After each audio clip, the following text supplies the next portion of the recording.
Assalamualaikum Football United, ringan amatiran ala gue. Kali ini gue ingin ngobrol ringan sekaligus news update sedikit ya. Ada dua kabar tentang Cristiano Ronaldo dan juga Frenkie de Jong. Kabar pertama dari Cristiano Ronaldo ini dikabarkan kalau tidak salah dikabarkan oleh Samuel Lukhurs ya, Manchester Evening News, gue lupa. Yang jelas kabarnya itu adalah jadi Erik ten Hag ini sebenarnya terbuka sekarang untuk menjual Cristiano Ronaldo. Hanya saja pihak owner pemilik Manchester United, Joel Glazer, ini tidak setuju dengan hal tersebut. Nah, ini bagaimana gua melihat hal ini. Nah, ini cukup disayangkan sih menurut gua ya, karena Joel Glazer, kalau gue bisa bilang sih, dia nggak ngerti sepak bola ya. Dia nggak ngerti sepak bola, dia nggak ngerti, dia tidak ngerti sepak bola, dia tidak ngerti hal-hal teknis yang berkaitan dengan prestasi dari Manchester United. Keputusan ini gue pikir lebih ke hal bisnis, jelas. Karena Cristiano Ronaldo namanya menjual, merchandising, branding, ya kan. Ini tentu saja cukup bagus karena dia sudah secara nama itu sudah sangat-sangat besar. Ini juga kan yang beberapa waktu yang lalu dikaitkan juga dengan Chelsea, Todd Boyle, yang kabarnya berminat dengan Cristiano Ronaldo. Cuman Thomas Tuchel ini mengatakan tidak, sehingga prosesnya tidak dilanjutkan. Nah, kenapa Todd Boyle, pemilik dari Chelsea, itu berminat? Ini ringan amatiran ala gue ya. Ini analisa subjektifnya gue, karena itu tadi, ini tentu saja dalam tanda kutip akan bagus untuk klub, merchandising, branding, marketing. Karena memang dia cukup besar namanya. Nah, bagaimana dari sisi teknis?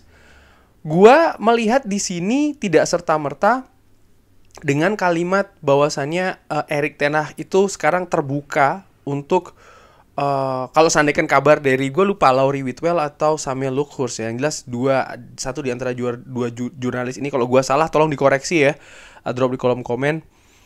Kalimat bahwa Erik ten Hag terbuka ini tidak serta-merta dia ingin menjual, artinya betul-betul tidak memakai Cristiano Ronaldo, bukan demikian sih. Karena di sisi lain, Erik ten Hag juga selalu mengatakan, dia membutuhkan Cristiano Ronaldo di dalam sistemnya. Cuman mungkin ada perhitungan-perhitungan lainnya, sehingga dia berpendapat, oke, katakanlah 50-50. Kalau seandainya emang ada tawaran, ya bisa dilepas. Di saat sebelumnya dikabarkan betul-betul menutup ya, tidak gitu loh. Tapi di sisi lain, kalaupun seandainya dia tetap ada di klub, ya dia tetap akan bisa digunakan dalam sistem sebagai salah satu elemen di sana dari Erik ten Hag kepada seorang tentang Cristiano Ronaldo. Tentu saja beberapa dua pertandingan ini penampilannya belum maksimal. Ada beberapa hal ya, kalau gue lihat tidak serta-merta Cristiano Ronaldo jelek. Enggak, gue tidak mengatakan demikian. Bagi gue dia tetap salah satu pemain terbaik di dunia saat ini, walaupun usianya 37-38. Cuman kenapa dia belum maksimal? Kalau menurut gue ya, memang persiapannya belum maksimal. Di saat pemain lain sudah mungkin lebih menyatu ya, baik itu secara teknis dan juga non teknis. Bisa dibayangkan mereka ini kan menghabiskan waktu secara bersama-sama pre-season, tidak dengan keluarga, mereka terus bertemu. Baik itu di hotel, ketika latihan, ketika melakukan uji tanding. Ini kan mereka bersama-sama. Jadi kebersamaan ini sudah terjalin, paling tidak di luar lapangan. Di atas lapangan oke.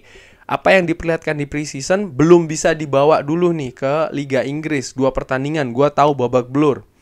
Tapi Cristiano Ronaldo tidak ada di sana di masa persiapan ini. Ketika dia baru masuk ya tentu saja persiapannya berbeda nih. Ada hal yang harus dia kejar dulu, dan ini buat gua ada proses di sana, ada waktu yang harus dikejar.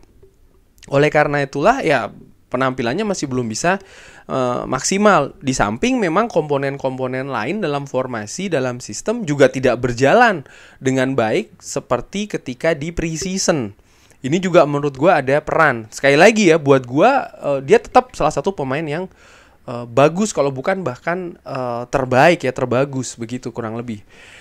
Bahkan di posisi striker untuk Manchester United, buat gue Cristiano Ronaldo masih pilihan utama. Kita dilihat dari sisi teknis nih, ringan amatiran ala gue, dilihat dari sisi teknis, teknik, kemampuan, dia masih yang terbaik dibandingkan dengan Anthony Martial atau bahkan pemain-pemain lainnya. Cuman ya itu tadi, ada sesuatu yang harus dikejar. Nah sekarang kembali lagi soal masalah di bloknya perpindahan ini oleh Joel Glazer. Kalau seandainya Joel Glazer melakukan hal ini ya, artinya tidak setuju untuk dilepas hanya semata karena bisnis, ya ini menunjukkan memang betul bahwa klub ini, Manchester United, memang bermasalah dari sisi ownernya.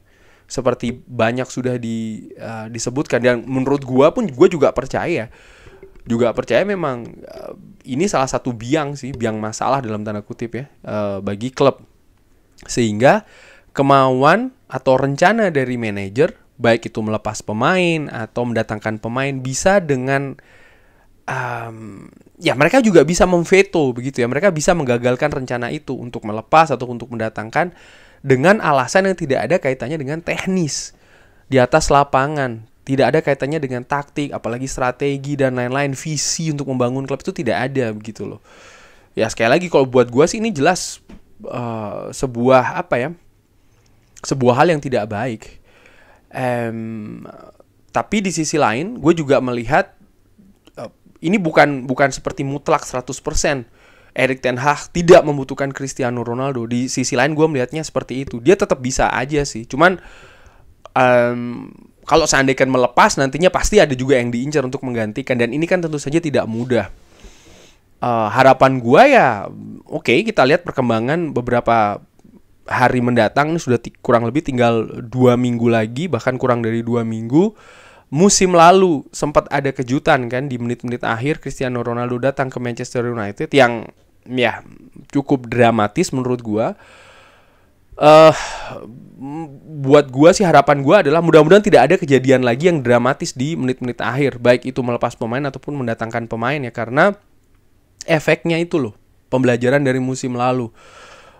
Kedatangan pemain di menit-menit akhir itu tidak serta-merta bagus, karena ada hal yang harus di set up lagi, harus diadaptasi lagi, bukan hanya dari pemain itu tapi juga dari klub atau dari tim secara keseluruhan.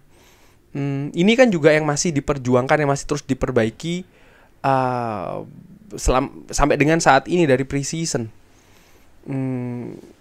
Tapi di sisi lain kita memang membutuhkan penambahan kualitas di sana. Maksud gue begini, segala keluar masuk kegiatan keluar masuk pemain ya, baik itu yang dilepas maupun yang didatangkan, harus sepengetahuan, harus ada di rencana dari manajer. Tidak bisa tidak, apalagi yang last minute ya, harus ada. Kalau tidak ada, ya sulit sih menurut gue.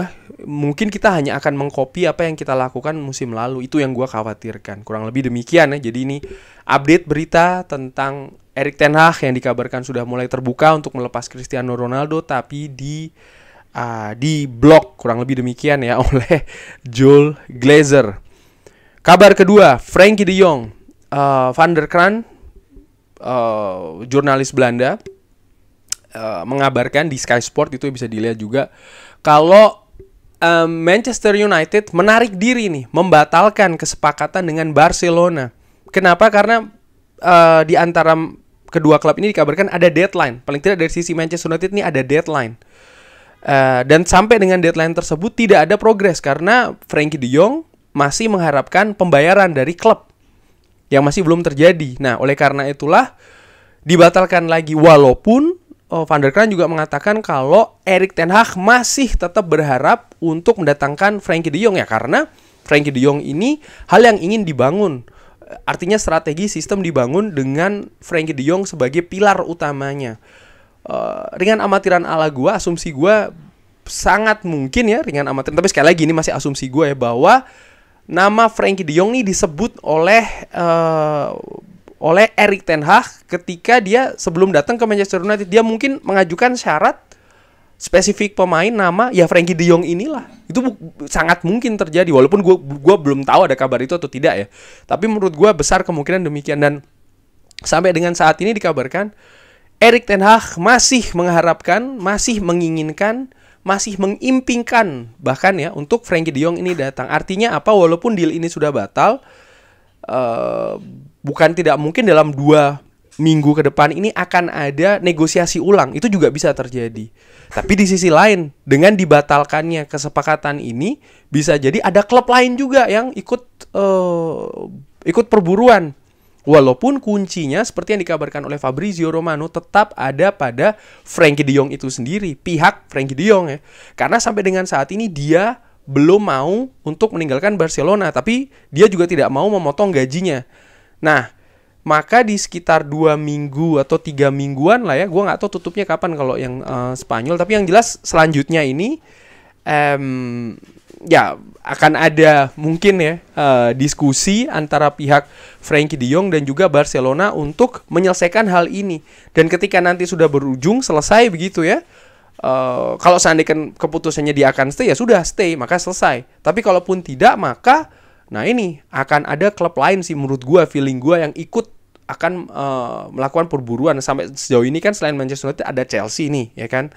Karena Frenkie de Jong menurut gue pemain yang berkualitas, pemain yang bagus. Sehingga kalau seandainya dia ini statusnya sudah terbuka untuk dilepas, dijual ya, artinya permasalahan dengan Barcelona dari kubu Frenkie de Jong ini sudah tuntas. Ya wajar sih menurut gue akan ada pihak klub lain yang akan ikut perburuan. Dan apakah Manchester United ketika nanti dia ikut perlombaan lagi, karena kan sekarang ini yang 85 juta itu sudah selesai. Artinya selesai ya sudah, kesepakatannya batal begitu ya. Nanti kan ada kesepakatan ulang. Kalau seandainya memang status dari Frenkie de Jong ini betul akhirnya bisa dijual begitu ya. Nah ini kan akan ada perburuan baru sih menurut gue. Dan ya Manchester United kalau memang ini diinginkan oleh Erik ten Hag harus berusaha sekuat segalanya lah ya untuk mendatangkan. Karena Erik ten Hag ingin membangun Manchester United berdasarkan Frenkie de Jong sebagai elemen penting, sebagai pilar utama bahkan di sistem yang ingin dibangun di Manchester United. Kurang lebih demikian ngobrol ringan amatiran ala gua terkait 2 news update tentang Cristiano Ronaldo. Sekali lagi yang Erik ten Hag kabarnya sudah terbuka untuk melepas tapi diblok oleh Joel Glazer. Sudah gua beri tadi opini gua bagaimana. Lalu kabar kedua tentang berakhirnya deal antara Manchester United dan juga Barcelona terkait Frenkie de Jong. Tapi Erik ten Hag masih terus menginginkan, masih tetap ya menginginkan Frenkie de Jong ini untuk datang ke Manchester United. Bagaimana menurut teman-teman kabar tentang komentarnya tentang kabar ini? Drop di kolom komen. Terima kasih sudah menyaksikan video ini. Jangan lupa like, sholat, dan juga subscribe. Wassalamualaikum warahmatullahi wabarakatuh.